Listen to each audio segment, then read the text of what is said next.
ভাই বোন বড় হলে যার যার সংসার হয়ে যায়, তখন তারা হয় একে অন্যের মেহমান, ভুলে যায় একসাথে বেড়ে ওঠার শৈশব।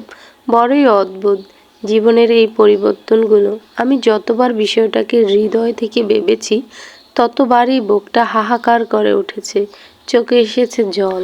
হ্যালো এভরিওয়ান, আসসালামু আলাইকুম। সবাই কেমন আছেন? আজকে আমি যাচ্ছি কর্ণফুলী টানেলের নিচ দিয়ে, যানবাহন চলাচলের জন্য বাংলাদেশের প্রথম সুড়ঙ্গ পথ বঙ্গবন্ধু শেখ মুজিবুর রহমান টানেল, যা সংক্ষেপে কর্ণফুলী টানেল নামেও পরিচিত, হলো বাংলাদেশের চট্টগ্রামের কর্ণফুলী নদীর নিচে অবস্থিত একটি সড়ক সুড়ঙ্গ।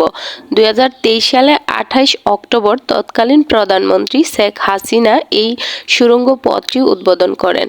এই সুড়ঙ্গটি চট্টগ্রাম শহরে বাংলাদেশের নেভাল একাডেমির পাশ দিয়ে শুরু হয়ে নদীর দক্ষিণ পাড়ের আনোয়ারা প্রান্তের চিটাগং ইউরিয়া ফার্টিলাইজার লিমিটেড এবং কর্ণফুলী ফার্টিলাইজার কোম্পানি লিমিটেডের কারখানার মাঝামাঝি স্থান দিয়ে গিয়ে নদীর ওপার প্রান্তে পৌঁছে নদীর দুই তীরের অঞ্চলকে যুক্ত করেছে। এই সুড়ঙ্গের মধ্য দিয়ে ঢাকা, চট্টগ্রাম, কক্সবাজার মহাসড়ক যুক্ত হয়। কর্ণফুলী টানেলের দৈর্ঘ্য 3.32 কিলোমিটার। এই সুড়ঙ্গটি বাংলাদেশের প্রথম সুড়ঙ্গ পথ এবং দক্ষিণ এশিয়ার নদী তলদেশের প্রথম ও দীর্ঘতম সড়ক সুড়ঙ্গ পথ। চীনা প্রতিষ্ঠান China communication and construction company limited এই সুড়ঙ্গের নির্মাণ প্রকল্প বাস্তবায়ন করে। কর্ণফুলী নদীর মধ্যভাগে সুড়ঙ্গটি 150 ফুট গভীরে অবস্থিত। এই রোডটা এত বেশি সুন্দর, আমার ভীষণ ভালো লেগেছে। আমার কাছে মনে হচ্ছে আমি বাংলাদেশে নেই, দেশের বাইরে কোনো একটা সুন্দর লোকেশনে আছি। আমার ভীষণ ভালো লাগতেছিল। আর এই টানেলটে আমি জীবনের প্রথমবার যাচ্ছি টানেলের নিচ দিয়ে। আমি আর কখনোই যাওয়া হয়নি, তবে চট্টগ্রামে অসংখ্য বার আসা পড়ছে, কক্সবাজার আরও অনেকবার আসা পড়ছে। যেহেতু আমরা ঢাকা থেকে কক্সবাজার একটু লেটে আসি, কারণ অনেক দিন পর পর আসা হয়, সচরাচর তেমন একটা আসা হয় না, সেই জন্য আমাদের এই জায়গাটা নিচ দিয়ে যাওয়া হয়নি কখনোই।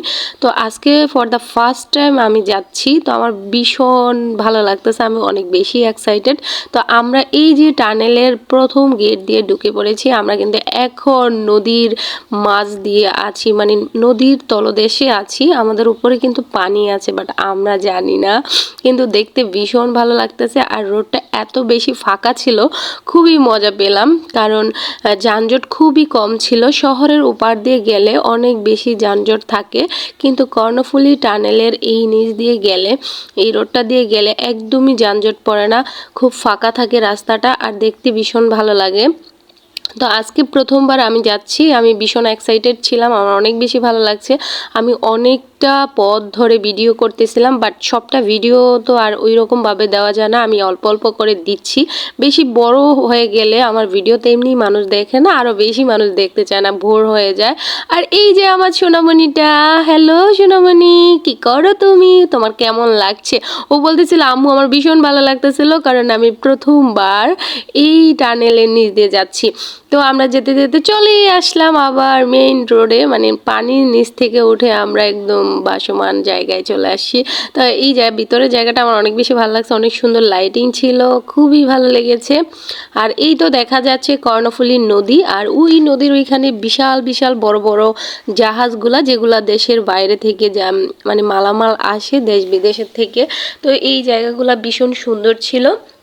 এই ছিল আমার সিম্পল মিনি ব্লগ। তোমাদের কেমন লাগলো অবশ্যই কমেন্টে জানাবা।